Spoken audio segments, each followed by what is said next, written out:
नमस्कार, मैं अमर बड़ी मिश्रा। आप लोग देख रहे हैं Republic News TV, R N TV. अभी आप लोगों के सामने एक बहुत बड़ा क्वेश्चन मार्क जो हमारे जहन में आ रहा है उसको आप लोगों के समक्ष रखूंगा। और चूंकि ये पेपर जो मेरे हाथ में आप लोगों को दिख रहा होगा, इसमें भारतीय न्याय संहिता जो बीएनएस का नया कानून बना है उसके तहत जो मुकदमा पंजीकृत हुआ है उस मुकदमे के बारे में जरूर बात करना चाहेंगे। चूंकि हमारे साथ पीड़िता बैठे हुए हैं, एक बार दिखाइएगा इनको। ये पीड़ित और पीड़िता दोनों यहाँ पे हैं। और चूंकि एफआईआर में जो सेक्शन लगा हुआ है, जो धाराएं लगी हुई हैं, 103(1) है और 238 है, 351 3 है। अब इन तीनों में आप लोग समझ सकते हैं ये हत्या और हत्या का प्रयास और जो भी इसमें तथ्यात्मक चीजें हैं उसको खत्म करने का प्रयास, ये तीनों धाराएं इसमें लगी हुई हैं। और इसमें आजीवन कारावास तक की सजा है। फिर भी पता नहीं बस्ती पुलिस को क्या दिक्कतें आ रही हैं कि इसमें जो अभियुक्त है उसकी गिरफ्तारी नहीं हो पा रही है। चूंकि जब से यहाँ पे नए एसपी आए हैं, अभिनंदन, तब से लोगों को कहीं ना कहीं ये एक विश्वास जगा था कि हमको न्याय मिलेगा। चूंकि अभी बहुत दिन हुआ नहीं है और शायद ये लोग वहां तक पहुंचे हैं कि नहीं, लेकिन जिस तरीके से कानून व्यवस्था बस्ती की सुदृढ़ बनाने के लिए अभिनंदन प्रयास कर रहे हैं, वो इस एसपी के कहीं ना कहीं लोगों को अभी से जमीनी स्तर पर खौफ दिखाई दे रहा है। लेकिन एसपी अभिनंदन क्या इन समस्याओं से उबार पाएंगे? क्या वाकई में आम लोगों में विश्वास जगा पाएंगे? ये तो खैर देखने वाली बात होगी। चूंकि पीड़िता के सगे संबंधी यही हैं और इनसे हम पूछना चाहेंगे कि चूंकि जैसे ये लोगों का आरोप है कि ये लोग पहले तो एफआईआर नहीं लिख रहे थे और एफआईआर जब लिखे तो इसमें इनकी गिरफ्तारी नहीं हो रही है और चूंकि इसको इस पूरे जांच को प्रभावित कर सकते हैं, ऐसा इन लोगों का आरोप है। क्या नाम है आपका? लक्ष्मी देवी। लक्ष्मी देवी। ये आपकी क्या लगती है? ननद है। तो क्या लगता है कि क्या दिक्कतें हैं आप लोगों को जो फेस कर रही हैं आप, जो आपको महसूस करने को मिल रहा है और आपका काम नहीं हो पा रहा है? सर, हम तो चाहते हैं कि उसका न्याय मिले, लेकिन न्याय कोई उम्मीद अब नहीं है कि न्याय मिलेगा हमें। नहीं, आपको क्यों उम्मीद नहीं है और क्या ऐसा आपको लगा या आप कहाँ गई कि आपको न्याय नहीं मिल पा रहा है? आज ही थे, मैं आज लेकर 3 बार गई, लेकिन आज तो हम कुछ बोल ही नहीं पाए। इनसे बस थोड़ा बहुत पूछा, उसके बाद कहीं कि अब चलो सीओ रुधौली बयान की और उसके बाद इनसे थोड़ा बहुत पूछे, उसके बाद कहीं कि अब चलो। सीओ रुधौली से क्या बातचीत हुई है? वो यही बता रहे थे कि हमने जांच की है गांव में और सब लोग ये वैसी उसी माध्यम पे हैं, कह रहे हैं कि ऐसी कोई बात नहीं है, अपने आप मरी है।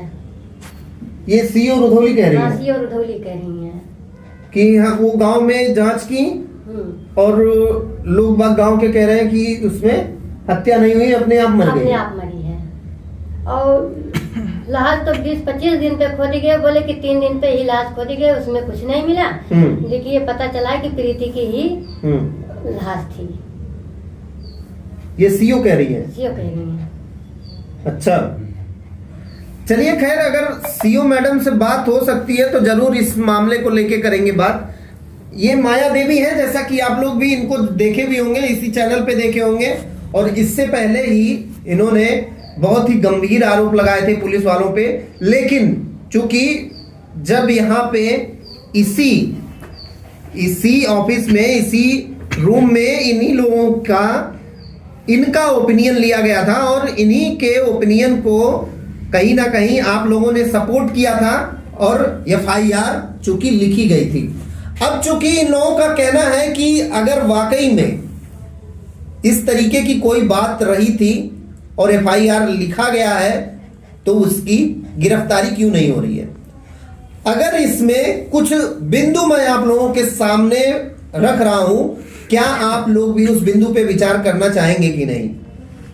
जैसे इस महिला का या इनके भाइयों का जो आरोप है कि उस बच्ची के साथ जो नाबालिग बच्ची थी उसको मार दिया गया और मारने के बाद में उसको कहां दफनाया गया या जलाया गया या नदी में प्रवाहित कर दिया गया, इन लोगों को वही नहीं पता था। फिर भी अगर वाकई में जब 302 जो पहले 302 था अब BNS 103 हो गया है, अब उसमें अगर मुकदमा दर्ज हुआ है तो आप सोचिए कि अगर लाश लोगों के सहमति से नहीं गई तो लाश को कहां पे ले जाया गया। अगर पुलिस वाले ये कह रहे हैं कि किसी डर में या किसी के दबाव में वो लोग लेके लाश को चले गए थे और रात को जला दिए, तो क्या यह उचित था? इन सारी बिंदुओं पे जांच तो अभी शायद बाकी ही होगा, या बाकी ना हो तो ये बिंदुओं पे कौन जवाब देगा ये आप लोग भी बता सकते हैं। क्योंकि जिस तरीके से ये लोग आरोप लगा रहे हैं उस आरोप का खंडन कौन करेगा? अब जैसा कि ये अभी महिला बता रही थी, जो उनकी भाभी लगती है पीड़िता की, कि सीओ रुधौली ये कह रही है कि वो खुद जांच की और वो चूंकि इसमें वो आईओ थी ही नहीं, और उसके बाद में भी अगर सीओ ये कह रही है कि उन्होंने खुद जांच किया है और जांच करने के बाद उनको ये पता चला कि गांव वाले ये कह रहे हैं कि वह बच्ची खुद को अपने आप में खत्म कर ली है। इतना जल्दी, इतना पुख्ता, इतना सटीक चीज अगर सीओ रुधौली बता रही हैं तो ये भी अपने आप में हैरत अंगेज वाली बात है। माया देवी, क्या लगता है इसमें आपको न्याय मिल पाएगा या नहीं मिल पाएगा? मिल पाएगा। न्याय मिल पाएगा। तो दिक्कत क्या आ रही है आपको? हमें दुख है। क्या दुख आ रहा है आपको? हमारे बेटिया का मार डाले। कौन मारा था? हमारे घर वाले। घर वाले कौन? नाम है किसी का? शेखर। शेखर, ये कौन है? देवर। आपके देवर है? हाँ। तो ये सारी बातें आपने रखी थी क्या पुलिस के पास में जाके? हाँ, बस हम सबसे बताए हैं। हाँ, सबसे आपने बताया? हाँ, हम जब आए ना, जब अपने बिटिया का जब 2-4 थप्पड़ मारे न, तब हम गए गांव में। तो इसको थप्पड़ मारते हुए किसी और ने देखा था या सिर्फ आपने देखा था? सब देखे रहा। सब मतलब कौन लोग देखे थे? गांव में के बहुत लोग देखे रहे। अभी जो आप बता रही हैं, ये ऑन कैमरा आप बता रही हैं, क्या आपके गांव के जो आप बता रही हैं कि बहुत सारे लोग देखे थे, क्या आपके गांव के कुछ लोग उसमें से बता सकते हैं कि हाँ हमने देखा था मारते पीटते? नहीं, उतना ख्याल नहीं है। वो लोग नहीं बताएंगे? हमें नहीं ख्याल कि कौन कौन लोग थे? हाँ। ऐसा कैसे हो सकता है कि आपके सामने बहुत सारे लोग हों और आपको किसी को पहचान में ना आ रही हो कि कौन कौन था? उसमें से 2-4 लोगों का नाम नहीं बता पा रही? हम हमारे छोटकी देवरनिया रही, बड़की देवरनिया रही और देवरो रही, हमारे बुढ़ऊ रही। हाँ। और गांव के लोग भी कुछ थे क्या? हाँ, गांव के भी लोग थे। हाँ। तो उस गांव में कौन लोग थे आपको पता है? लोग रहे। हाँ। उन लोगों में किसी को पहचानती हैं आप? नाम से जानती हैं? हाँ। कौन कौन लोग? नाम नहीं याद बा। शेरा पार कह रही बिटिया हुआ, शेरा पार कह। अच्छा। हाँ। चलिए, खैर उनके भाई साहब को एक बार दिखाइएगा जो रविंदर है। और चूंकि रविंदर यहाँ पे इस पूरे मामले को लेके आप ये कह सकते हैं कि मुख्यतः रविंदर ही एक ऐसे व्यक्ति हैं जो उस बच्ची के मामा हैं, और यही है जो कि हर एक कदम पे अपनी बहन के साथ खड़े हैं और वो कह रहे हैं कि हमें अपने भांजी को इंसाफ दिलाना है। उनको ये लग रहा है कि उनके साथ ये अन्याय हो रहा है और उनके साथ न्याय कब और कैसे होगा वो खुद ही बहुत परेशान है, जैसा कि वो बता रहे हैं। और बार बार वो बस्ती कभी डीआईजी और कभी एसपी और कभी थाने के चक्कर काट रहे हैं, जैसा कि वो बता रहे हैं। रविंदर, क्या मामला है पूरा सा, और क्या अब क्या दिक्कत आ रही है? इसी चैनल पे आप आके बताए थे जी और आप बता रहे थे कि एफआईआर नहीं लिखा जा रहा है। हाँ सर, अब तो एफआईआर लिखा गया, हाँ लिखा गया। अब क्या दिक्कत आ रही है? एफआईआर लिखा गया, उसमें ये लोगों को गिरफ्तारी नहीं कर रहे हैं। वहाँ से आईजी के पास गए, आईजी साहब ने कहा कि ये मर्डर नहीं तो क्या है, इसको गिरफ्तार करिए। आईजी साहब ने बोला? आईजी साहब ने बोला कि इन लोगों को गिरफ्तार करिए, पकड़िए इनको। और आज तक भी नहीं कुछ कार्रवाई हुई। फिर आज आईजी साहब बुलाए थे, आज हम लोग तीनों लोग गए थे, लेकिन हमको अंदर नहीं जाने दिया गया। अच्छा, आपको अंदर जाने नहीं दिया गया? नहीं, हमको अंदर नहीं जाने दिया। आप डीआईजी के यहाँ गए थे? डीआईजी के यहाँ गए थे। आपको किसने रोक दिया अंदर जाने के लिए? पुलिस वालों ने रोका था। पुलिस का नाम पता है? उसमें कोई बैच वगैरह लगा रखा था? ध्यान नहीं पड़ा, लेकिन रोक दिया। क्या कहते हुए आपको रोक दिया गया? कहा कि 2 लोग जा रहे हैं तो तुम यहाँ पर रुको, तुमको नहीं जाना है। अच्छा, 2 लोग जा रहे हैं डीआईजी से मिलने तो आपको नहीं जाना है? नहीं जाना। तो आपने बताया नहीं कि सारी बातें हम रखेंगे या कि हमारे पास रिकॉर्डिंग है, हम सर को रिकॉर्डिंग दिखाएंगे। मोबाइल भी नहीं ले जाने दिया अंदर। अच्छा, हाँ, कोई मोबाइल नहीं लेना जाने। अब आप सोचिए एक मिनट के लिए कि जो पीड़ित व्यक्ति है, आप दोनों बार वीडियो में देख चुके होंगे, एक महिला है जो पीड़िता की मां बताई जा रही है, जिसका नाम माया देवी है। वह महिला कुछ बोलने में ज्यादा संकोचित है, आप लोगों को दिखाई दे रहा होगा वीडियो में। और उसके साथ उसका जो भाई है, जिसको सारा कॉन्फ्रेंस वसी को देना है, उस व्यक्ति को बाहर बैठा दिया जाता है। ऐसा कौन पुलिस वाला कर सकता है? यहां 10 बजे से लेके और 2-2:30 बजे तक आम जनता के लिए अगर इन अधिकारियों को बैठाया गया है, तो ऐसा कौन पुलिस वाला हो सकता है जो ऐसे पीड़ित को रोक दिया, या उसको अपनी बात रखने के लिए किसी अन्य प्लेटफॉर्म का सहारा लेना पड़ रहा है? यहां मीडिया के पास आके उनको बताना पड़ रहा है कि हमको आईजी के पास नहीं जाने दिया गया। चूंकि बहुत सारी चीजें हैं, उन्हीं से पूछे, वही आप लोगों को बताएंगे। खैर, ये सारी विडंबना कब खत्म होगी, कब जिस तरीके से अभिनंदन यहां पे एसपी बन के आए हैं और अभिनंदन ने ये बताया कि पुलिस के अंदर वो खूबियां होनी चाहिए कि व्यक्ति विशेष अगर एक बार आपके पास जा रहा हो तो उसको खुश करके भेजिए, संतुष्ट करके भेजिए, और उसका कार्य पहले ही प्रार्थना पत्र पर हो जाना चाहिए। लेकिन यहां तो 302 जो पहले हुआ करता था, अभी बीएनएस 103(1) में मुकदमा दर्ज है। और आप सोचिए कि 3 धाराओं में मुकदमा दर्ज है, उसके बावजूद कहीं ना कहीं ये सारी चीजें प्रभावित करती हैं कि नहीं करती हैं, वो आप लोग जरूर सोचिएगा कि क्या एक थानेदार, क्या एक एसएचओ किस पहलू पे विचार कर रहा है कि इसमें गिरफ्तारी नहीं हो पा रही है, जबकि 3 लोगों का इसमें नाम दर्ज है, ससुर राम सवारे का, देवर शेखर का और देवर बिरजू का। अब इन तीनों व्यक्ति का जब नाम सहित एफआईआर लिखा हुआ है, तो उन लोगों को क्यों नहीं, उनकी गिरफ्तारी क्यों नहीं, ये जवाब तो जरूर देना पड़ेगा, और खास करके पुलिस विभाग को ही देना पड़ेगा, क्योंकि उनका ही यह कार्य है। अब चूंकि यहां पे बैठे हुए जो व्यक्ति हैं, ये वीरेंद्र, इसमें क्या लगता है, आप कहां गए और आपकी बात सुनी नहीं जा रही है? सर, मैं हर जगह गया, एसपी किया गया, आईजी किया गया, थाने पे गया। एक बार थाने वहाँ पुलिस चौकी पे दरोगा भगा दिए पहली बार। हमारा कुछ सुनबे नहीं किए हैं। नहीं, एफआईआर लिखने के बाद में आप गए कभी एसएचओ के पास?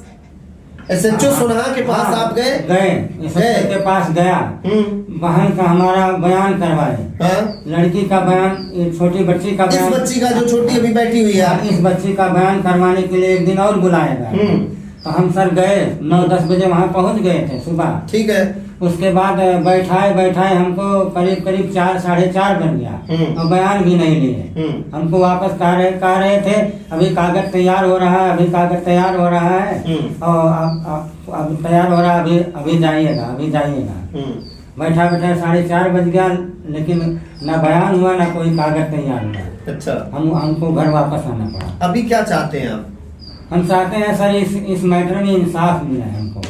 अभी SHO आज मिले थे आपसे? हाँ मिले। आपने अपनी पूरी जो आपके पास में जो भी ऑडियो है, जो भी वीडियो है, जो भी एविडेंस है, वो आपने उनसे बातचीत किया? बातचीत पूरी किए, IG के कार्यालय पे भी बात किया हूँ वहीं पे, और लेकिन वहाँ बोलने नहीं दे रहे। IG और दोनों थे, मतलब CO साहब और IG या SHO दोनों थे, दोनों के सामने बात की है कि सर हमारे पास रिकॉर्डिंग है, देखिए हमको उल्टा फंसा रहे हैं। लेकिन वो कहे कि चलिए यहाँ नहीं बात करना है, चलिए आगे वहाँ ऑफिस पे आप बयान करिए। अच्छा, हम कहें ठीक है चलिए सर हम वहाँ बयान करेंगे। फंसाया जा रहा है मतलब? फंसाया जाए मतलब हमको क्रॉस केस करने के लिए हमको सोच रहे हैं लोग मिल करके। कौन लोग सोच रहे हैं?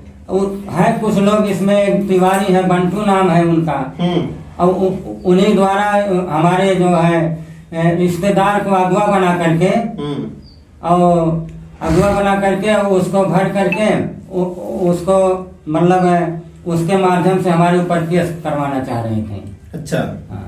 तो ये लोग सोच रहे हैं कि आप ही के ऊपर केस हो जाए, हमारे बाद में हमारे कुछ दोस्त के ऊपर हो जाए। आपके दोस्त भी? हाँ, दोस्त के भी ऊपर कोई केस बनाना चाह रहे हैं। अच्छा, हाँ, हमारे पास रिकॉर्डिंग है हमारे रिश्तेदार का, वही खुद उसको पिला खिला करके उल्टा सीधा करके, और जो है हमारे घर पे था। इसके बाद हम बताइए मंटू तिवारी की गाड़ी हमारे घर पे आई थी और 8-10-12 लोग आए थे सुलह समझौता कराने के लिए जी। और आए, उसके बाद हम कहे बातचीत हुई और हम कहे इसको मतलब भाई इनको ले जाइए, हम हमारे यहाँ क्या करेंगे रह करके। तो हम इनको उसी गाड़ी पे भेज दिए हैं, लेकिन अब ये उतार दिए रास्ते में ले जा करके उनको। अब फिर हमारे घर पे घूम के आए,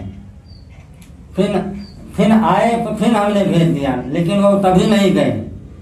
रात भर रहे, सुबह उठे 4-5 बजे हमारे घर से गए हैं, तब 11 बजे हमारे पास फोन किया है फंसाने के चक्कर में। जो आपके बहनोई है? हाँ, उन्होंने कॉल किया? हाँ, उन्होंने कॉल किया 11, 10:30, 11:30 बजे दिन में वो फोन किए। उल्टा से हमारे पास रिकॉर्डिंग, पूरा रिकॉर्डिंग है। हमको हमको हमारे माने दोस्त को फंसा रहे थे। हाँ, और फिर दरोगा पूछ रहे हैं हमसे कि भाई चिंगी प्रसाद कहाँ है। हमने कहा, कौन दरोगा पूछ रहे थे? SHO साहब। SHO साहब आपसे पूछ रहे हैं? हाँ, पूछ रहे हैं। अच्छा, आज पूछ रहे थे, SHO साहब पूछ रहे थे चिंगी प्रसाद कहाँ है। हमने कहा सर वो तो हमको उनको अपने घर भेज दिए, उनके घर भेज दिए हैं। तो कहें उनका मोबाइल स्विच ऑफ आ रहा है। हम कहें सर हाँ मोबाइल स्विच ऑफ आ रहा, हम भी लगा रहे थे, लेकिन हमको पता चला किसी के माध्यम से, नात बात रिश्तेदार के माध्यम से कि अपने घर पे हैं। अच्छा, हमने उनसे जवाब भी दिया। हाँ। तो आपको ये डर भी लग रहा है कहीं ना कहीं कि आपको बेमतलब या बेवजह आपको फंसा दिया जाएगा? जा रहा और क्रॉस केस करने की कोशिश में है, और सोच रहे हैं अगर क्रॉस केस कर देंगे तो जो मामला जो क्रॉस केस हो जाएगा तो मामला सल्टा देंगे। चलिए खैर, अभी जिस तरीके से आप सुन रहे थे इन लोगों को, और इन लोगों के एक एक शब्दों को जरूर सुनिएगा, क्योंकि ये ना तो बहुत कानून के जानकार होंगे और ना ही इनके पास में बैकग्राउंड इस तरीके का होगा कि कम से कम इनके आगे पीछे लोग खड़े रहे और इनकी बातों को रखे ले जाके प्रभावी तरीके से। फिर भी जो इनके साथ हो रहा है ये आप लोगों के बीच साझा कर रहे हैं, और आप लोगों के बीच साझा करने का सिर्फ कहीं ना कहीं एक जरूर तथ्य होगा कि आप लोग शायद इनकी कुछ मदद कर सकते हो, ये पब्लिश हो सकता हो, ये बातें लोगों के बीच जा सकती हो, और ताकि इन लोगों को कहीं ना कहीं कुछ रिलीफ मिल पाए।